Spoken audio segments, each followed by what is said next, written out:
জি sir. আচ্ছা, এখন তাহলে দেখো বাবারা, এখন ওরা যদি এই অ্যাপলের একজন, ওই যে ওরা কি জানি বলে, আই জিনিয়াস বলে বোধহয় এগুলো। তো এরকম অ্যাপলের বাংলাদেশের একটা শোরুমে একজন আই জিনিয়াসকে যদি বলি, এই আজকে কয়টা ল্যাপটপ বিক্রি হতে পারে, সে কিন্তু চোখ বন্ধ করে উত্তর দিয়ে দিবে যে 60টার বেশি ল্যাপটপ কখনো বিক্রি হয় না। তার মানে একদিনে ধরেন আপনার একটা থেকে 7টা, 2টা থেকে 7টা পর্যন্ত বিক্রি হয়। একও সে বলবে না, কারণ একের প্রবাবিলিটি কম, সাধারণত 2টা থেকে 7টা হয়। বা সাথে বলবে যে হয়তো একটাও বিক্রি হয় না, এরকম একটা নাম্বার সে বলবে। এখন দেখো, এই নাম্বারটা কত হবে সে কিন্তু আগে থেকেই জানে, রাইট? জি। আমরা কি বলতে পারি এটা, যে আমরা, সে দোকান যখন খুলতেছে সকালবেলা, তখনই সে জানে যে তার ল্যাপটপ কয়টা বিক্রি হতে পারে। কিন্তু দিন শেষ হওয়ার আগে সে কিন্তু অ্যাডভান্স বলতে পারবে না যে আজকে 3টা ল্যাপটপই বিক্রি হবে। সে বলতে পারবে এটা? না স্যার। এটা কিন্তু বলা সম্ভব না, এটা বলা একদম ইম্পসিবল। মিস্টার সিরাজ, তুমি কি আমার কথা বুঝতে পারছো বাবা? জি স্যার। জেনেসা কি আছে তোমাদের ক্লাসে? জেনেসা নামে একজন ছিল, জেনেসা কি আছে আজকে আম্মা? আচ্ছা, জেনেসা আম্মা এখনো আসেনি আজকে। ওকে, তাহলে তোমরা মোটামুটি কনসেপ্টটা ধরতে পারছো যে আমরা এখানে এমন একটা কনসেপ্ট নিয়ে কাজ করতেছি যে এখানে আমরা জানি যে এই এই পার্টিকুলার নাম্বারটা কত হবে, কিন্তু একটা পার্টিকুলার দিনে নাম্বারটা কত হবে সেটা কিন্তু আমরা আগে থেকে বলতে পারি না। অথবা মনে করো, ধরো তোমরা ইয়েতে গেছো, এই কি বলা যায়, ধরো পিজা হাটে গেছো, মনে করো তোমরা পিজা হাটে পিজা খেতে গেছো। পিজা খেতে গেছো, যাওয়ার পরে তোমরা অর্ডার দিছো একটা পিজা, কোন একটা পিজা তোমরা অর্ডার দিছো। তো পিজাটা অর্ডার দেওয়ার পরে মোটামুটি একটা আইডিয়া কিন্তু আছে যে কতক্ষণের মধ্যে সে তোমাকে ডেলিভারি দিবে। এদের পিজা ম্যাক্সিমামই বোধহয় সেমি প্রিপেয়ার করে রাখে, যখন লোকজন আসে তাড়াতাড়ি করে বাকি প্রিপারেশন শেষ করে ওভেনে উঠে দেয়, তারপর যতক্ষণ লাগে রেডি হয়ে বের হওয়ার জন্য। তাহলে এখন মনে করো এই রেডি করে তোমার এই সার্ভ করতে সময়টা কতক্ষণ লাগতে পারে। দেখা যাবে যে তোমার 10 মিনিট থেকে 20 মিনিট এর মধ্যে যে কোনো একটা টাইম হয়তো তার লাগবে। এখন এই 10 মিনিট থেকে 20 মিনিট এর মধ্যে কতক্ষণ টাইম লাগবে এক্স্যাক্টলি তুমিও বলতে পারবে না, যে করতেছে সেও বলতে পারবে না। কারণ এখানে অনেকগুলো ফ্যাক্টর জড়িত, যে এক, ওই মুহূর্তে কাস্টমারের প্রেশার কিরকম, দুই, তাদের ম্যাটেরিয়ালস কি অবস্থায় রেডি আছে, তিন, এরকম অনেকগুলো ফ্যাক্টর আসতে পারে। তো এভাবে করে দেখো যে কতটুকু সময় লাগবে এটা আমরা আগে থেকেই জানি। যখন অর্ডার দেয় সে কিন্তু বলে দেয় যে আমার আজ 10 থেকে 15 মিনিট সময় লাগবে। খেয়াল করছো কখনো? তোমরা যারা ফাস্টফুডের দোকানে গেছো বা যে কোনো দোকানে দেখবা গেলে, তারা কিন্তু বলে যে স্যার আমার আর 10 থেকে 15 মিনিটের মধ্যে ইনশাল্লাহ আপনারা সার্ভ করবো, এরকম কিন্তু বলে। তোমরা খেয়াল করছো? জি স্যার। কারণ এটা তার এক্সপিরিয়েন্স থেকে সে জানে যে এই সময়টা তার লাগে এটা প্রিপেয়ার করার জন্য। একটা রেস্টুরেন্টে যখন কাজ হয়, এখানে কিন্তু মনে করো অনেক লোক কাজ করে, একজন অর্ডারটা নেয়, সে এটাকে প্লেস করে, প্লেস করার পরে একজন এটাকে রেডি করে করে এটাকে সার্ভ করে, তারপরে ওয়েটার এসে তোমার আবার দিয়ে যায়। তো এই জন্য সে কিন্তু টাইমটা হিসাব করা আছে, তারা করতে করতে সে জানে যে তার টাইমটা এর মধ্যে একটা হবে, এর বাইরে কখনো যাবে না। কিন্তু এক্স্যাক্টলি 12 মিনিট পরে তোমার তোমার পিজাটা দিয়ে যাবে এটা কিন্তু সে বলতে পারবে না। থার্ড একটা এক্সাম্পল খেয়াল খেয়াল করো, টেম্পারেচার। এই মুহূর্তে টেম্পারেচার কত ঢাকার? আমি জানি না, আমি সত্যিই জানি না এই মুহূর্তে টেম্পারেচার কত। তো টেম্পারেচার যতই হোক, আমি জানি যে ঢাকা শহরের লোয়েস্ট টেম্পারেচার রেকর্ড হয়েছে এখন পর্যন্ত 6 ডিগ্রি, হাইয়েস্ট বোধ হয় 46 না 47 পর্যন্ত জানি পাইছিল কবে একবার। আচ্ছা, তাহলে তুমি ঢাকার টেম্পারেচার যখনই চেক করো, উইথ সিজন ওয়াইজ এটা ভেরি করতে পারে, কিন্তু আমি জানি যে এটা কখনো 6 থেকে 47-এর বাইরে যাবে না। আমি ঢাকা শহরে চাইলেও স্নো দেখতে পারবো না। আবার আমি চাইলেও দেখবো না যে রাস্তার মধ্যে একটা ডিম রেখে দিলে এটা ফুটা, এটা ভাজি হয়ে গেছে, এরকম আমি দেখবো না। আমি জানি 6 থেকে 47-এর মধ্যে থাকবে। কিন্তু একটা পার্টিকুলার দিনে একটা পার্টিকুলার সময় কত টেম্পারেচার থাকবে এটাকে আমি আগে থেকে অ্যাডভান্স বলতে পারবো চেক করার আগে? না স্যার। ওকে, তো এই টাইপের যে জিনিসগুলো, এগুলো খেয়াল করে দেখো। আমি আবার ওই ম্যাকবুকের এক্সাম্পলে ফিরে যাই। একটা পার্টিকুলার দিনে কয়জন আসবে, কয়জন কাস্টমার আসবে, নাম্বারটা কি 0 থেকে 7-এর মধ্যে, নাম্বারটা কি ভ্যারি করতেছে না? আমি কি বলতে জি। পারি যে নাম্বারটা ভ্যারি করতেছে? নাম্বারটা ভ্যারি করতেছে, কিন্তু একটা পার্টিকুলার ট্রায়ালে একটা পার্টিকুলার দিনে কয়জন আসবে সেটা কি আমি দিন শেষ হওয়ার আগে বলতে পারবো? পারবো না। আমি জানি যে এই ভেরিয়েবল, এটাকে যদি একটা ভেরিয়েবল হিসেবে চিন্তা করি, এটা কোন কোন মান নেয় সেটা আমি জানি, কিন্তু মানটা কত হবে সেটা ট্রায়াল শেষ হওয়ার আগে আমি কখনো বলতে পারবো না। ভেরিয়েবল জিনিসটা মনে আছে তোমাদের? কাউসার স্যার তোমাদের পড়াইছিল। বলো তো বাবারা একজন, ভেরিয়েবল কি জিনিস? ভেরিয়েবল কি জিনিস বলো তো একজন। হ্যাঁ, যেটা ভিন্ন ভিন্ন যেটা ভিন্ন কি ভিন্ন। একটা চলক যেটা কি বিভিন্ন I I I I I ভেরিয়েবলের বাংলা হচ্ছে চলক। তুমি বলতেছো ভেরিয়েবল হচ্ছে একটা চলক যেটা ভিন্ন ভিন্ন মান নেয়। তুমি আমার ক্লিয়ার কাট বলো। আচ্ছা, মানে হচ্ছে স্যার কোন কোন অবজেক্ট বা আহ, কোন একটা রাশি রাশি যদি ভিন্ন ভিন্ন মান নিতে পারে সেটা হচ্ছে চলক স্যার। রাশি ভিন্ন ভিন্ন মান নিতে পারে, তাই ব্যাপারটা কি এরকম? রাশি মানে কি? রাশির ইংলিশ কি? কিন্তু আমরা আরেকটা গিট্টুতে ফালাই দিলাম। বাবারে রাশির ইংলিশ কি কত? আমি তো জানি না, এটা ভুলে গেছি। স্যার রাশির ইংলিশ তো মনে নেই স্যার। রাষ্ট্রীয় স্যার এক্সপ্রেশন, এটা ওটা আলাদা জিনিস। এক্সপ্রেশন। আচ্ছা আচ্ছা, তাহলে স্যার ভেরিয়েবল অ্যাকচুয়ালি হচ্ছে একটা, কি বলে এটাকে, একটা কোয়ান্টিটি যেটা হচ্ছে গিয়ে হুইচ এর ডিফারেন্ট ভ্যালু ফরহাদ, আমাদের সুবিধার্থের জন্য নিয়ে থাকি স্যার। বাবা ফরহাদ, জি স্যার। তোমার গায়ের রং কি? আমার গায়ের রং ব্ল্যাক স্যার। তোমার গায়ের রং ব্ল্যাক কোনোদিন হইতে পারে না, কারণ বাংলাদেশে যারা আছে এরা সব বাদামি, হয় উজ্জ্বল বাদামি, নাহলে হালকা বাদামি, বাদামি বিভিন্ন shade। বাংলাদেশে কালো লোক নাই। আর স্কিন টোন লিখতে গেলে হোয়াইট থেকে ব্ল্যাক থেকে ব্ল্যাকই দেই। চকলেট আর কি, চকলেট। ইয়া রব্বুল আলামিন, এটা কি শুনি সকালবেলা? স্যার একটু স্যার বেশি সংজ্ঞাটা আমি একটু বলি স্যার। হ্যাঁ হ্যাঁ হ্যাঁ, বলো বলো বলো। স্যার যদি কোনো একটা প্রতীক কোনো একটি সেটের সবগুলো উপাদানকে ডিনোট করে, তবে সেই প্রতীকটা হচ্ছে একটা চলক বা ভেরিয়েবল। আম্মা গো, তোমরা এটি আমারে কি কি কঠিন ভাষায় কথা কও, আমার একটু সোজা ভাষায় কও না। বাবা ফরহাদ, তুমি আসো বাবা। আছে স্যার। আপনার হতাশা দেখে তো আমি নিজে মরে দিচ্ছি। আমি তোমার হতাশা দেখে আমার বুকটা ভেঙে যেতেছে। তুমি কেন নিজের গায়ের রং কালো বলবা? বাংলাদেশে কালো লোক নাই।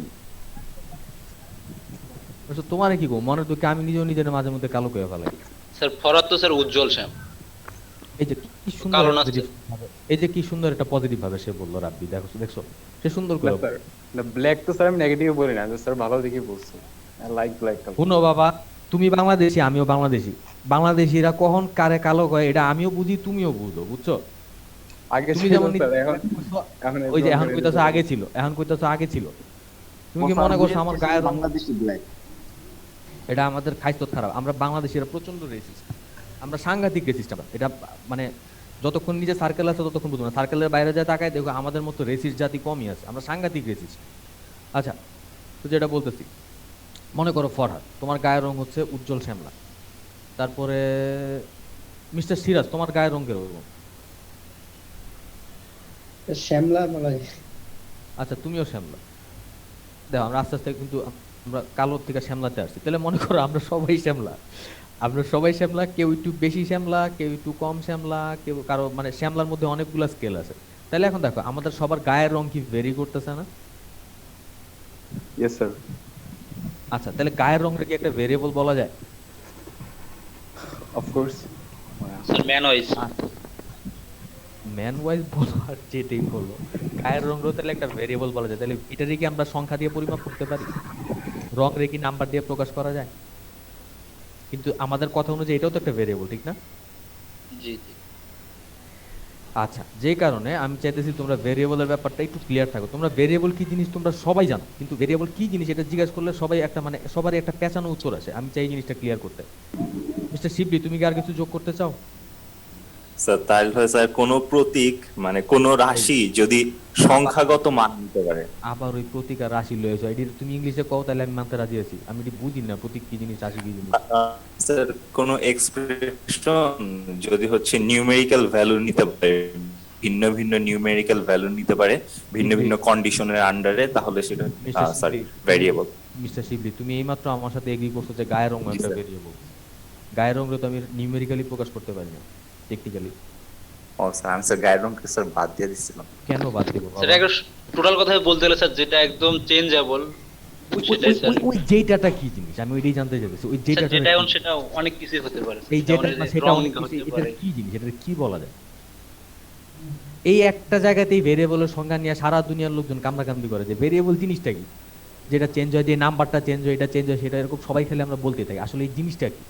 আচ্ছা, এই জিনিসটা আমি একটা সহজ শব্দ দিয়ে বলি, দেখো তোমাদের পছন্দ হয় কিনা। যেই বৈশিষ্ট্যটা person to person, object to object vary করে, সেই বৈশিষ্ট্যটা হচ্ছে ভেরিয়েবল। গায়ের রং এটা একটা ভেরিয়েবল, আমাদের পার্সন টু পার্সন ভেরি করতেছে। বয়স, আমাদের সবার বয়স ভেরি করতেছে, পার্সন টু পার্সন বয়স ভেরি করতেছে। ওজন, আমাদের সবার ওজন, আমাদের পার্সন টু পার্সন ওজন ভ্যারি করতেছে। আমাদের IQ range person to person vary করতেছে। এই বৈশিষ্ট্যটা, এই যে গায়ের রং, এটা একটা বৈশিষ্ট্য। হাইট, এটা একটা বৈশিষ্ট্য। ওয়েট, এটা একটা বৈশিষ্ট্য। এই বৈশিষ্ট্য যেটা নাকি ভেরি করে, সেই বৈশিষ্ট্যটাকে আমরা বলি ভেরিয়েবল। আর যেই বৈশিষ্ট্যটা ভেরি করে না তাকে আমরা কি বলবো? কনস্ট্যান্ট। Exactly, Constant. কনস্ট্যান্ট। এটা হচ্ছে কনস্ট্যান্ট। তাহলে বাবা আমার কথাটা মনে থাকবে, যে ক্যারেক্টার বা যে বৈশিষ্ট্যটা যেটা পার্সন টু পার্সন আচ্ছা তাহলে কি sir the character of things which is very according to হ্যাঁ হ্যাঁ বলতে পারো, বলতে পারো। যে ক্যারেক্টারটা বা যে বৈশিষ্ট্যটা বাংলায় যদি বলি যেটা পার্সন টু পার্সন বা অবজেক্ট টু অবজেক্ট ভেরি করে, সেটাই হচ্ছে ভেরিয়েবল। এটা নিউমেরিকও হতে পারে, নন নিউমেরিকও হতে পারে। আচ্ছা তাহলে এখন আমার কথা যেটা, একটা ভেরিয়েবল যদি এরকম হয় যে এটার মান আমরা আগে থেকেই জানি, আমরা একটা এক্সপেরিমেন্টের রেজাল্ট, ধরো একটা এক্সপেরিমেন্টের রেজাল্ট, সেটাও কি একটা ভেরিয়েবল হতে পারে না? যেমন ধরো ওই যে আমাদের এডিসনের যে এক্সপেরিমেন্টটা ছিল, সে প্রত্যেকটা ট্রায়াল করার আগে থেকেই সে জানতো তার রেজাল্টটা কি হবে, হয় তার লাইটটা জ্বলবে অথবা জ্বলবে না, একটা ফাইলিওর অথবা একটা সাকসেস। তার মানে কি, এটা একটা যদি রেজাল্ট ধরি, এই রেজাল্টটাকে যদি একটা ভেরিয়েবল ধরি, এটাও কি ভেরি করতেছে না ট্রায়াল টু ট্রায়াল, সাকসেস অথবা ফেলিউর বলা যায়? অবশ্যই স্যার। আচ্ছা তাহলে দেখো একটা ভেরিয়েবল সেটা যদি এরকম হয় যে এর সবগুলা মান, এই ভেরিয়েবলটা আসতেছে একটা র্যান্ডম এক্সপেরিমেন্ট থেকে, যেই ভেরিয়েবলের সবগুলো পসিবল মান আমরা আগে থেকেই জানি, কিন্তু একটা পার্টিকুলার ট্রায়ালে কোন মানটা আসবে এটা আমরা ট্রায়াল কমপ্লিট করার আগে কখনোই বলতে পারি না, এই ভেরিয়েবলটাকে আমরা বলি র্যান্ডম ভেরিয়েবল। আর শুধু ভেরিয়েবল কি জিনিস, যেই ক্যারেক্টারিস্টিক্সটা person to person object object vary করে সেটাই ভেরিয়েবল। কিন্তু র্যান্ডম ভেরিয়েবল হবে কখন, যদি এই র্যান্ডম একটা ভেরিয়েবল যদি এরকম হয় যে এটা একটা র্যান্ডম এক্সপেরিমেন্টের রেজাল্ট, এবং এই ভেরিয়েবলের মানগুলা ট্রায়াল টু ট্রায়াল ভ্যারি করে, এবং একটা ট্রায়াল কমপ্লিট করার আগে আমি কখনোই বলতে পারি না যে এই মানটা কি আসবে, এই ভেরিয়েবলটাকে আমরা বলি র্যান্ডম ভেরিয়েবল। বাবারা তোমরা কি সংজ্ঞাটা লিখে ফেলতে চাও? স্যার হ্যাঁ একটু লিখ আচ্ছা আরেকবার। তাহলে একটু লিখে ফেলো।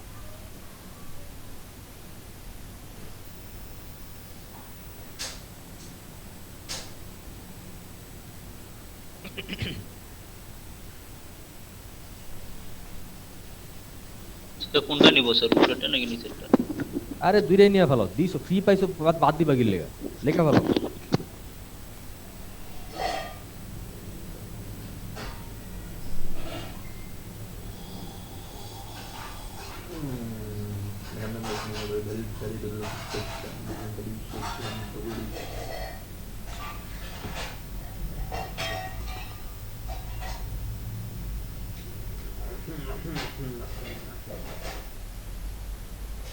একটা জিনিস তো না, তার এখানে ব্যাপারটা এরকম চালায় যে আমরা রেঞ্জটা কি হবে সেটা জানি, কিন্তু হচ্ছে মানে রেজাল্টটা জানি না, এই তো। হ্যাঁ দামি কথা বলছো, রেঞ্জ নিয়ে একটু পরে কথা বলছি, রেঞ্জ নিয়ে আমি একটু পরে কথা বলবো এখানে, কারণ এখানে দেখো দুইটা কেস হইতে পারে। একটা হচ্ছে যে তোমার যখন নাকি তুমি ম্যাকবুকের কথা বলছো, এটা একটা ডিসক্রিট নাম্বার, কাজে এখানে রেঞ্জটা কিন্তু হবে ডিসক্রিট রেঞ্জ। কিন্তু যখন নাকি তুমি হাইট, ওয়েট, ইনকাম এগুলো নিয়ে কথা বলছো, তখন কিন্তু রেঞ্জটা একটু চেঞ্জ হয়ে যাবে, কারণ এটা কিন্তু কন্টিনিউয়াস, কারণ এটা দশমিক সহ যে কোনো মান নিতে পারে। একটা ভালো পয়েন্ট তুলছো তুমি, এটা অ্যাকচুয়ালি আমি আমার নেক্সট ক্লাসে হয়তো আসবে জিনিসটা, আজকে বোধহয় শেষ করতে পারবো না।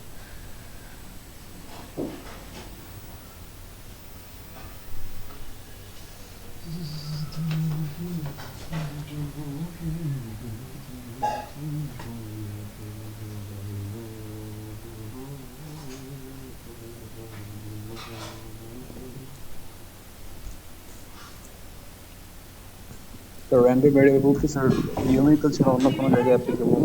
হ্যাঁ হতে পারে, অবশ্যই হতে পারে। স্যার ডেফিনেশনে নিউমেরিক্যালি ভ্যালুড লেখা। আমি এখানে নিউমেরিক্যালি লিখছি কারণ হচ্ছে যে আমরা শুধুমাত্র নিউমেরিক্যাল কেসগুলো নিয়েই কাজ করব, নিউমেরিক্যাল ছাড়াও হতে পারে, কিন্তু আমরা আপাতত শুধুমাত্র নিউমেরিক্যালগুলো নিয়ে কাজ করব। তবে কোনো কোনো ক্ষেত্রে আমরা কোয়ালিটেটিভ জিনিস নিয়েও কাজ করব, কিন্তু সেটারে আমরা একটা নিউমেরিক্যাল একটা অবজেক্ট দিয়ে প্রকাশ করে নিব।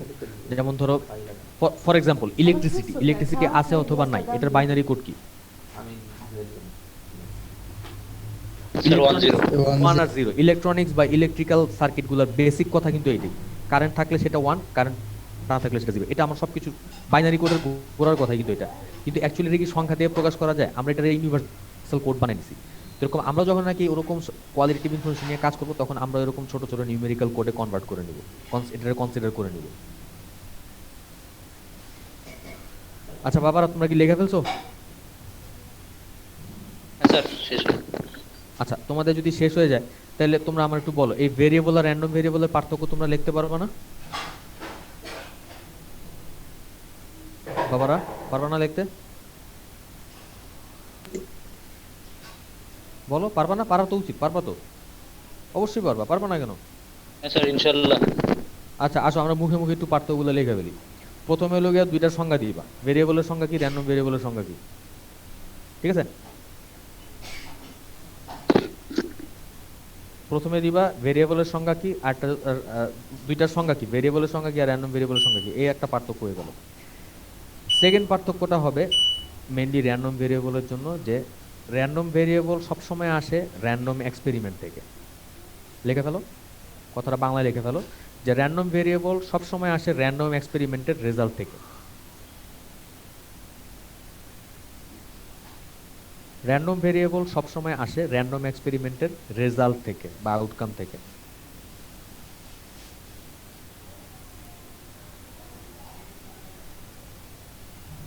কথাটা আরেকবার, র্যান্ডম ভেরিয়েবল সবসময় আসে র্যান্ডম ভেরিয়েবল সবসময় আসে র্যান্ডম এক্সপেরিমেন্টের আউটকাম হিসেবে।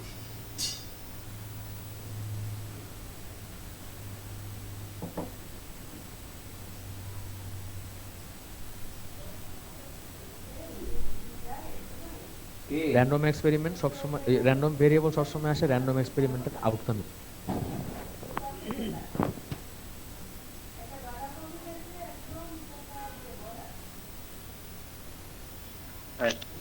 আর কিন্তু ভেরিয়েবলের জন্য নট নেসেসারিলি, এটা যে কোনো কিছু থেকে আসতে পারে, এরকম কোনো কন্ডিশন নেই, ঠিক না? ভেরিয়েবল যে কোনো ক্ষেত্রে হতে পারে, ওটা নিয়ে এরকম কোনো কন্ডিশন নাই, কিন্তু র্যান্ডম ভেরিয়েবলের বেলা সবসময় এটা আসবে র্যান্ডম এক্সপেরিমেন্টের আউটকাম হিসেবে।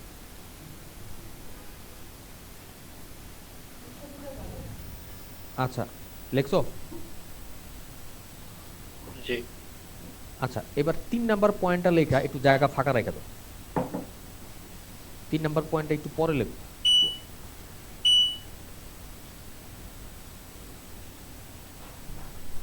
নাকি এখনই লেখা ফেলবো? আচ্ছা, 3 নাম্বার পয়েন্টটা এখনই লেখো, কিন্তু একটু জায়গা রাখো, আমি আগে একটা এক্সাম্পল দেখাই নেই তোমাদের। বাবারা, আমি একটু আমার আগের স্লাইডটাতে যেতেছি, একটু খেয়াল করো, একটু দেখো। এই যে ম্যাকবুকের যে এক্সাম্পলটা ছিল, এখানে দেখো ও কিন্তু প্রত্যেকটা মানের জন্য একটা করে প্রবাবিলিটি বের করছিল না? আমার রাইট হ্যান্ড সাইডে কিন্তু প্রবাবিলিটি ছিল, দেখছো? জি। খেয়াল করে দেখো, রাইট হ্যান্ড সাইডে কিন্তু আমার এই যে ওয়াই এক্সিসে কিন্তু প্রবাবিলিটি ছিল। আচ্ছা, তার মানে দেখো প্রত্যেকটা নাম্বারের সাথে কিন্তু একটা প্রবাবিলিটি তার জড়িত আছে। কারণ আমরা যখন র্যান্ডম ভেরিয়েবলের সংজ্ঞা দিছি, আমরা কিন্তু বলছি যে এখানে কি কি মান আসতে পারে আমাদের জানা। তো একটা জিনিস কোন কোন মান আসতে পারে আমার কাছে জানা আছে, এটা জানা সম্ভব কখন, বা এই কথাটা বলতে পারি কখন? কেবলমাত্র যদি আমি প্রবাবিলিটি জানি, তাহলে তো বলতে পারবো, আদারওয়াইজ কি বলতে পারবো? না স্যার। প্রবাবিলিটি জিনিসটা আসে কখন? প্রবাবিলিটি জিনিসটা আসে কখন? যখন নাকি তুমি একটা জিনিসকে চিনো, যখন নাকি তুমি জানো যে এটা আমার একটা পয়েন্ট, এই পয়েন্টে এক্সিস্ট করতেছে, এবং আমি আমার স্যাম্পল স্পেসটা জানি, শুধুমাত্র তখনই তো তুমি বলতে পারো যে প্রবাবিলিটি আছে, ঠিক কিনা? ব্যাপারটা এরকম ছিল না? প্রবাবিলিটির যে বেসিক সংজ্ঞাটা, প্রবাবিলিটির বেসিক সংজ্ঞা কি ছিল? মনে করো একটা ইভেন্ট তার অকার করার প্রবাবিলিটি, এটা কি বলছিলাম? যে নাম্বার অফ এতে কয়টা আছে আর স্যাম্পল স্পেসে কয়টা আছে, এখান থেকে বলছিলাম প্রবাবিলিটি অফ এ। তাহলে এখন দেখো, একটা আমি যে বললাম যে 7টা পর্যন্ত ল্যাপটপ বিক্রি হতে পারে, সরি, আমি এটা কিভাবে বলছি? কারণ আমি আমার স্যাম্পল স্পেসটা জানি, যে 30 দিনের ল্যাপটপ বিক্রির রেকর্ড আমার কাছে আছে। কোন কোন দিন একটা বিক্রি হয়েছে সেটা আমি দেখছি, কোন কোন দিন 2টা বিক্রি হয়েছে সেটা দেখছি, সেখান থেকে দেখে কি আমরা প্রত্যেকটার জন্য প্রবাবিলিটি বের করছি না? ঠিক কিনা? সে তো এভাবেই বের করছিল প্রবাবিলিটিটা, রাইট? জি স্যার। তার মানে র্যান্ডম ভেরিয়েবলের প্রত্যেকটা পসিবল মান যে আমি আগে থেকে জানি। কেমনে জানি? কারণ আমি এখানে এক্সপেরিমেন্টের রেজাল্ট সবগুলো আগে থেকেই জানি। আর যেহেতু জানি, কাজে তার মানে কি আমি করসপন্ডিং প্রবাবিলিটিও জানি, যে একটা পার্টিকুলার ট্রায়ালে আসার প্রবাবিলিটি কত, এটাও আমি জানি, যেভাবে সে এটা বলছে, ঠিক কিনা? বাবারা, তোমরা কি আমার কথা বুঝতে পারছো? শেষ কথাটা বুঝতে পারি। শেষ কথাটা বুঝতে পারো নি? এখানে প্রবাবিলিটি কেমনে বাইর করছে এটা বুঝতে পারছো তো নাকি? হ্যাঁ স্যার। যেহেতু প্রবাবিলিটি বাইর করতে পারছে, তার মানে কি এটার একটা সহজ ইন্টারপ্রিটেশন বলা যায় না, যে আমার প্রত্যেকটা মানের জন্য করেসপন্ডিং প্রবাবিলিটিও আমি আগে থেকে জানি? ও হ্যাঁ হ্যাঁ। পারি না বলতে? জি। মিস্টার সিরাজ, তুমি বুঝছো বাবা? জি স্যার। মিস্টার মাহমুদ, তুমি বুঝছো? জি স্যার। Very good. তাহলে 3 নাম্বার পার্থক্যটা লিখে ফেলো। র্যান্ডম ভেরিয়েবলে প্রত্যেকটা মানের জন্য করেসপন্ডিং প্রবাবিলিটি আমরা জানি। র্যান্ডম ভেরিয়েবলের প্রত্যেকটা মানের জন্য করেসপন্ডিং প্রবাবিলিটি আমরা আগে থেকেই জানি। র্যান্ডম ভেরিয়েবলের ক্ষেত্রে প্রত্যেকটা মানের জন্য, প্রত্যেকটা পসিবল মানের জন্য করেসপন্ডিং প্রবাবিলিটি আমরা আগে থেকেই জানি। র্যান্ডম ভেরিয়েবলের প্রত্যেকটা পসিবল মানের জন্য করেসপন্ডিং প্রবাবিলিটি আমরা আগে থেকেই জানি।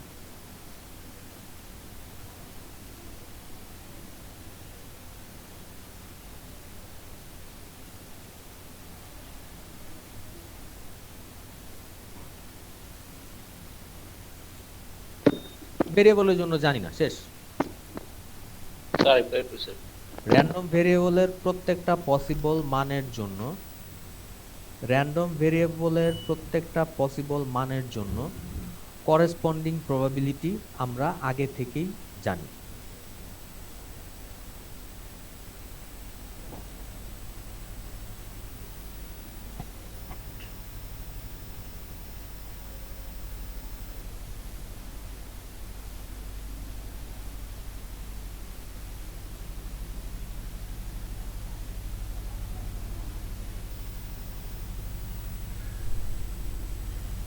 কিন্তু শুধু ভেরিয়েবল যেটা যেটা সেটার জন্য আমরা জানি না। স্যার আচ্ছা, শেষ লেখা? জি ভেরি গুড। আচ্ছা, তাহলে এখন আমরা যেটা করবো, আমাদের নেক্সট কাজ হচ্ছে র্যান্ডম ভেরিয়েবলের ক্লাসিফিকেশন করা। ক্লাসিফিকেশনটা খুব সিম্পল, আমি আগে তোমাদের শর্টকাটে বলি, তারপরে তোমরা এটা তুলে নিও। সেটা হচ্ছে কি, তোমার এই আগের যে এক্সাম্পলটা ছিল, এখানে দেখো দুইটা টাইপ ছিল। একটা ছিল যে তোমার number of customer in store, একটা দোকানে কয়জন কাস্টমার থাকবে এটা কিন্তু সবসময় আসতে হবে সংখ্যা, এটা কিন্তু কখনো ভগ্নাংশ হবে না। একটা দোকানে কয়জন দাঁড়ায় আছে এটা কিন্তু কখনো ডেসিমাল নিবে না। তোমাদের ক্লাসে এই মুহূর্তে কয়জন আছো? 62 জন আছো। এদের মধ্যে যারা চশমা পরে এদেরকে তুমি অর্ধেক ধরতে পারবে না, আমিও চশমা পরি, আমার তুমি অর্ধেক ধরতে পারবে না, আমার আস্তায় ধরতে হবে।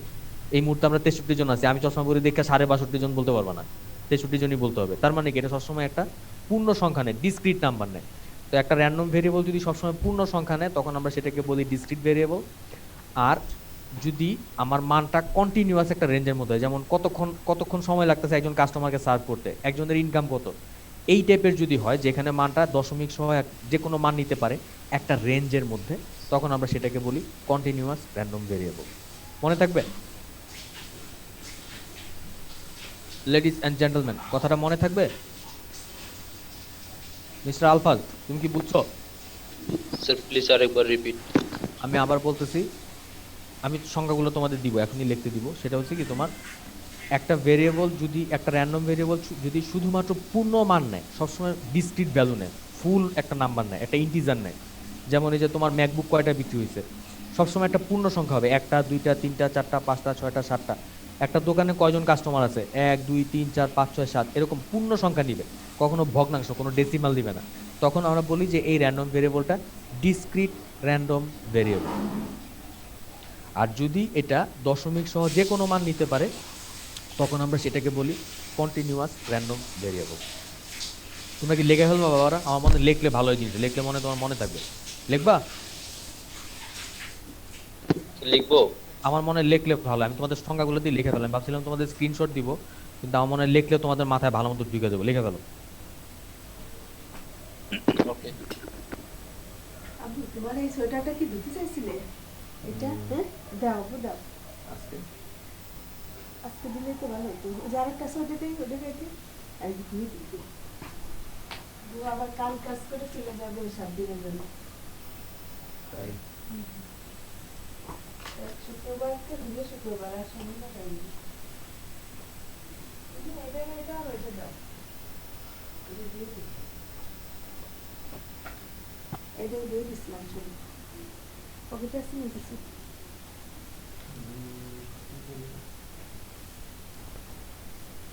টাকা কেন তুলি সব দিলে?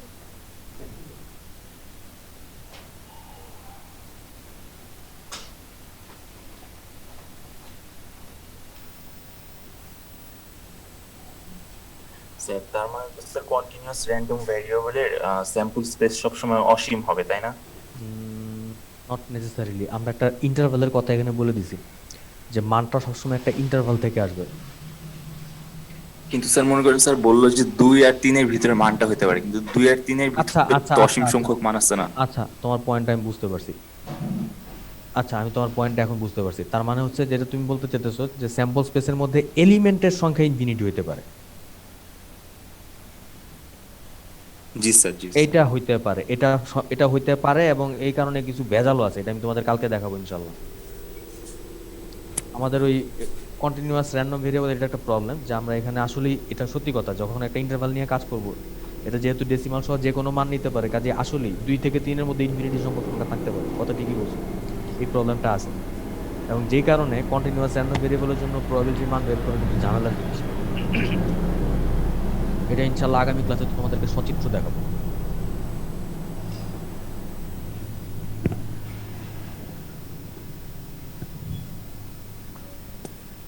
আচ্ছা, লেখা শেষ তোমাদের? যত বড় সংখ্যা চাই। দিলাম তো তোমাকেও ভালো লেগে।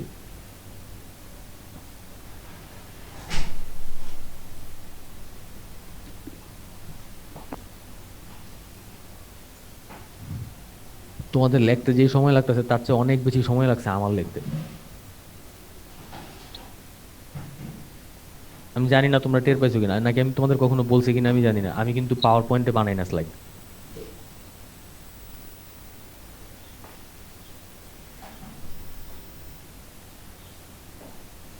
স্যার কিসে বানান তাহলে? ল্যাটেক। হয়েছে স্যার। শেষ, লেখা শেষ? জি। তোমাদের এই স্লাইডটা বানানো ল্যাটেকে, আমি দেখি খুঁজে পাই কিনা, তোমাদের দেখাইতে পারি কিনা দেখি।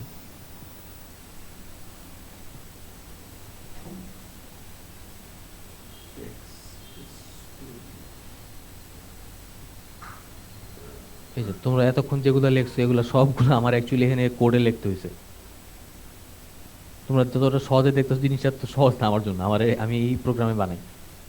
আমার লেখালেখি কাজ সবকিছু আমি এটা দিয়ে করি। আমি এখন মাইক্রোসফট খুব একটা, আমি ওই তোমাদের ক্লাসের সময় তো মাঝে মধ্যে লাগে, আদারওয়াইজ আমি এই মাইক্রোসফটের প্রোগ্রামগুলো পাওয়ার পক্ষে ধরি না। আচ্ছা, কি বলে এটাকে? ল্যাটেক। স্যার এটা ইউজ করেন নাকি আলাদা বেনিফিট আছে? আদার্স বেনিফিট হচ্ছে যেটা তোমার অ্যাকচুয়ালি সায়েন্টিফিক লেখালেখির জন্য, সায়েন্টিফিক লেখালেখি বা পেপার টেপার যখন লেখে একাডেমিক বা রিসার্চাররা প্রফেশনালি আসলে ল্যাটেক ইউজ করে। সবচেয়ে বড় কারণ যেটা, মনে করো তুমি যদি আউটলুকটা একটা পাওয়ার পয়েন্ট স্লাইডের সাথে কম্পেয়ার করো, তোমাদের কাছে তো আমার আগের স্লাইডটা আছে, দেখো পার্থক্যটা তোমাদের চোখে ধরা পড়বে। যেটা এটার মানে এটার যা মানে আউটলুকটা, এটা খুবই সিম্পল কিন্তু এলিগেন্ট। আর মনে করো ধরো ম্যাথমেটিক্যাল নোটেশনগুলো যখন আমরা লিখি, এটার মধ্যে লেখার মানে মানে কোয়ালিটি অন্যরকম, কোয়ালিটিটাই অন্যরকম যখন আমরা লিখি। দাঁড়ান তোমাদের স্লাইডটা দেখি পাই কিনা, যেমন সামনে কিছু থাকবে। মনে করো তোমাদের যে এই ম্যাথমেটিক্যাল নোটেশনগুলো যে আমরা আগে লিখছি, ওয়ার্ডে তোমরা কিন্তু এতটা ক্লিয়ারলি পাবা না, ওয়ার্ডে তোমরা এরকম এত ক্লিয়ারলি লিখতে পারবা না।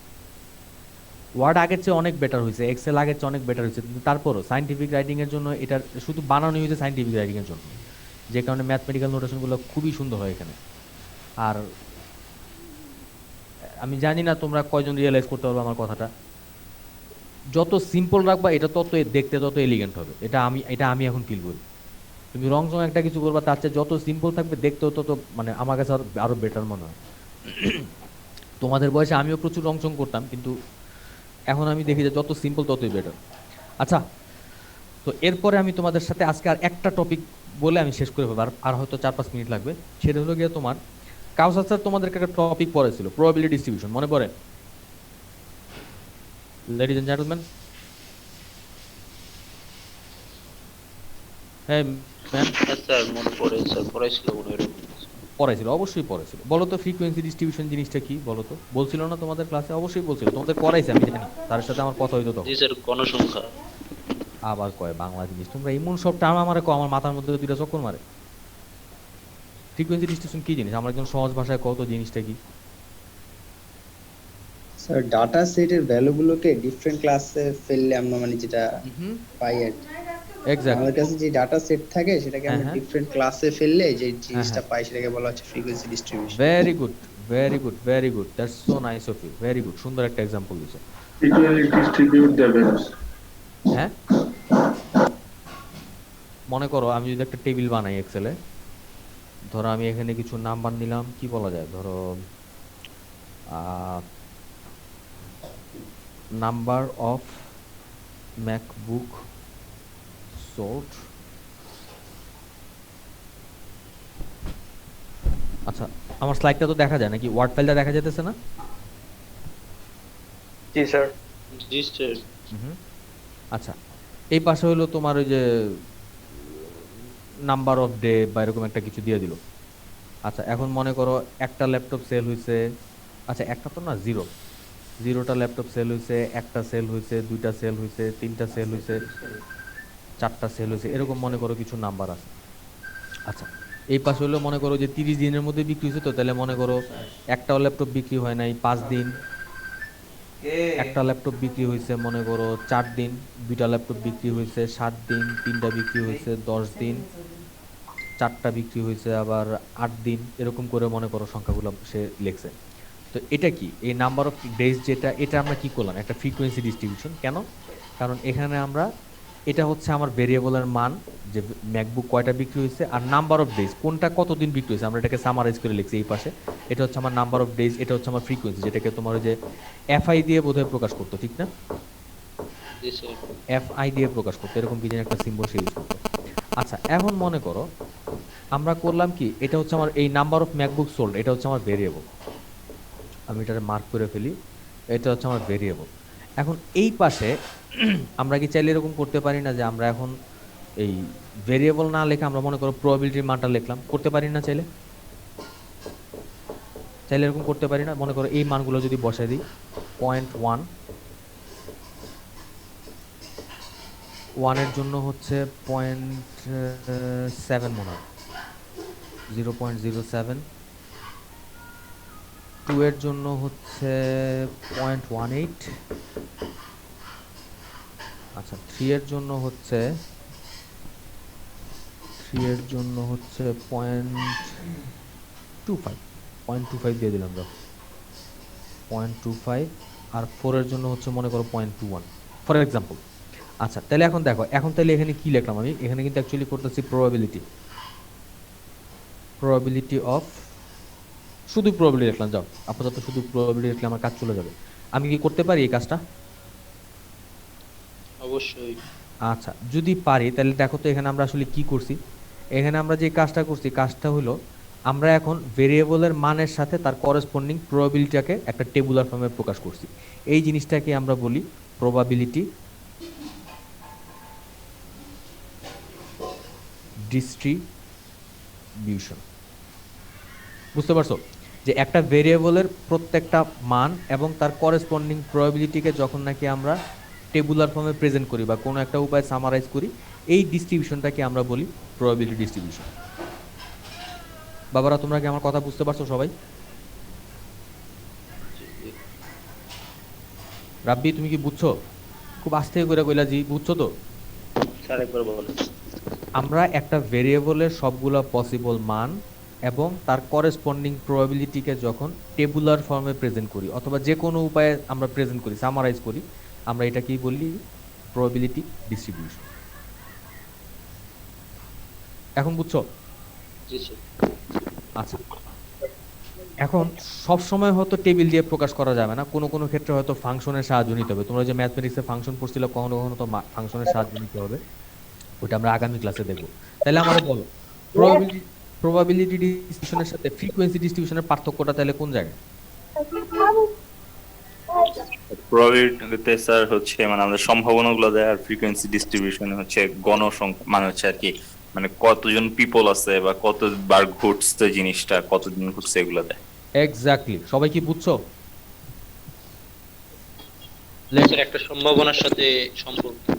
একটা হচ্ছে ফ্রিকোয়েন্সি ডিস্ট্রিবিউশন হচ্ছে যে কোনো ভেরিয়েবলের জন্য, আর প্রবাবিলিটি ডিস্ট্রিবিউশন হচ্ছে র্যান্ডম ভেরিয়েবলের জন্য। ফ্রিকোয়েন্সি ডিস্ট্রিবিউশনের বেলায় আমরা একটা ভেরিয়েবলের প্রত্যেকটা মান কতবার অকার করছে ফ্রিকোয়েন্সিটা দেখাই, আর প্রবাবিলিটি ডিস্ট্রিবিউশনে আমরা র্যান্ডম ভেরিয়েবলের প্রত্যেকটা মানের করেসপন্ডিং প্রবাবিলিটিটাকে দেখাই।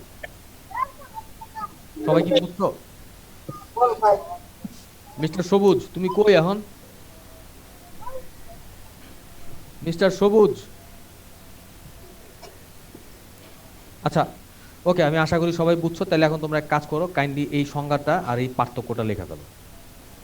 এটা লিখলেই তোমাদের ক্লাস শেষ। আমার 2 মিনিট, যত তাড়াতাড়ি লিখবো তত তাড়াতাড়ি ছেড়ে দিবি, একটু লিখে ফেলো, লিখলেই আমার ক্লাস শেষ।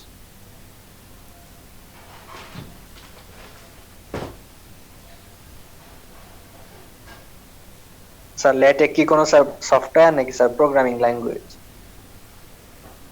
Programming language.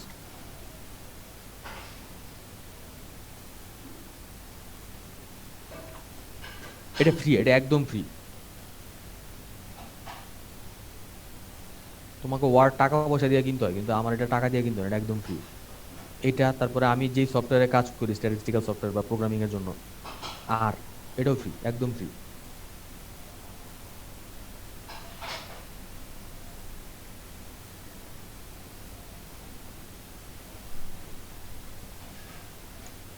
স্যার এগুলো কি স্যার আপনাদের মানে কোর্সে শিখাইছিল নাকি স্যার নিজেই শিখছেন? আমাদের কেউ শিখায় নাই। আমরা যখন পিএইচডি করতে গেছি, পিএইচডির সময় তোমার আমাদের বলছে অ্যাসাইনমেন্ট সাবমিট করতে হবে, সবকিছু ল্যাটেকে করতে হবে, বাস। এরপরে গুতায় গুতায় গুতায় গুতায় যে যেমনি পারি শিখছি।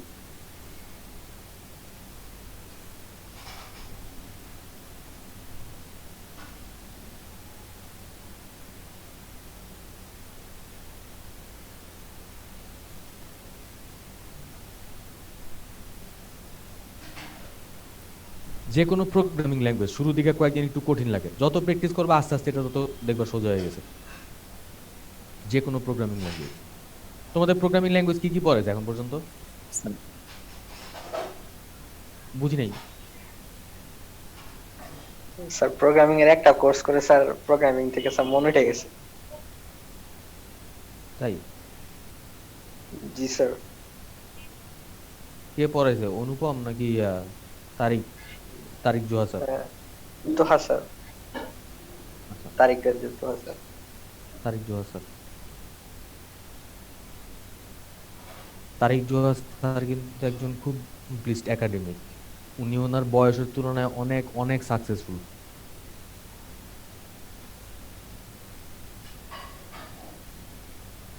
স্যার একটা প্রশ্ন ছিল। হ্যাঁ বলেন।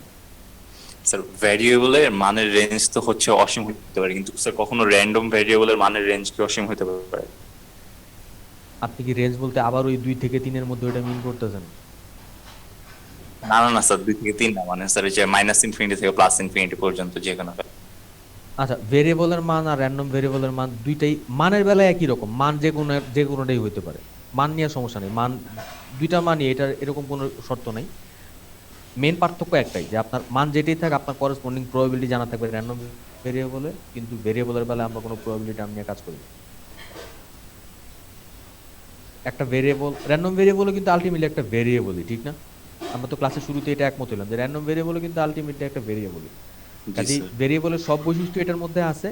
এডিশনাল যেটা আছে সেটা হলো, এডিশনাল দুইটা জিনিস আছে, একটা হলো যে এটা আসে একটা র্যান্ডম এক্সপেরিমেন্ট থেকে, আর সেকেন্ড হলো যে এটার প্রত্যেকটা করেসপন্ডিং মানের প্রবাবিলিটি আমি বের করতে পারি। এই দুইটাই হলো আমার এডিশনাল বৈশিষ্ট্য ভেরিয়েবলের সাথে। অবশ্যই এটা একটা ভেরিয়েবল, কাজে ভেরিয়েবলের সব বৈশিষ্ট্য এটার মধ্যে থাকবে, এডিশনাল ওই দুইটা থাকবে। বাবারা তোমাদের কি লেখা শেষ? না স্যার।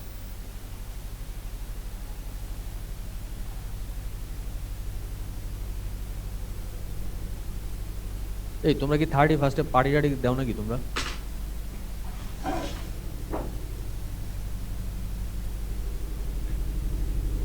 না স্যার ঘুমের সময় কাটে।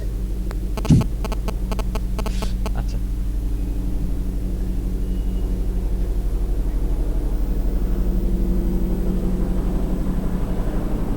স্যার আপনি তো অনেক দেশ ঘুরছিলেন, কিন্তু অনেক স্যার পিএইচডি বা কাজের সুবিধার্থে নাকি পর্যটনের জন্য? আমি ঘোরার জন্য দেশ ঘুরছি মনে হয় কয়টা, আমার ঘোরার জন্য দেশ তেমন একটা যাওয়া নেই, 4-5টা হতে পারে, বাকি সবই অ্যাকচুয়ালি পড়াশোনার জন্য, আমার রিসার্চের জন্য, অথবা তোমার কোনো কনফারেন্সের জন্য, এরকমই। 90% টাইমে আমি আসলে কোনো দরকারে ঘুরছি, আপনার মানে বেড়ানোর জন্য ঘোরা আমার তেমন একটা হয়ই নাই বলতে গেলে। ওই খুবই কম, টোটাল বোধহয় 4টা দেশ হইতে পারে সব মিলে এই পর্যন্ত আমি ঘোরার জন্য গেছি। বাবারা তোমাদের কি লেখা শেষ? হ্যাঁ স্যার। জি স্যার। আচ্ছা, তাহলে আজকের মতো কি আমরা ক্লাস শেষ করতে পারি? জি স্যার। ওকে, হ্যাঁ স্যার। তাহলে আজকে বছরের শেষ ক্লাস তোমাদের সাথে, আবার আগামী সপ্তাহে বুধবারে দেখা হবে ইনশাল্লাহ। ভালো থেকো, হ্যাপি নিউ ইয়ার, আল্লাহ হাফিজ। স্যার আপনাকে তো স্যার দেখতেই পারলাম, স্যার এতগুলো ক্লাস করলাম। খাইছে আমাদের। আমার চেহারা খুব একটা দেখার মতো চেহারা না, আমার চেহারা দেখলে আমি নিজেই ভয় পেয়ে যাই টেনশনের কারণে। তাই নাকি? সত্যি কথা। স্যার আপনার ভয়েসটা সুন্দর। তাই, thank you very much, that's so nice of you. Anyway, তোমরা ভালো থেকো, তোমাদের নতুন বছর আনন্দময় হোক, তোমাদের নতুন বছরে আরো বেশি অটো নিতে পারো সেই দোয়াও থাকলো। ভালো থেকো। ওকে, আসসালামু হ্যাপি নিউ আলাইকুম। ইয়ার। ওয়ালাইকুম আবারও আসসালাম। Happy happy new year. আল্লাহ হাফিজ।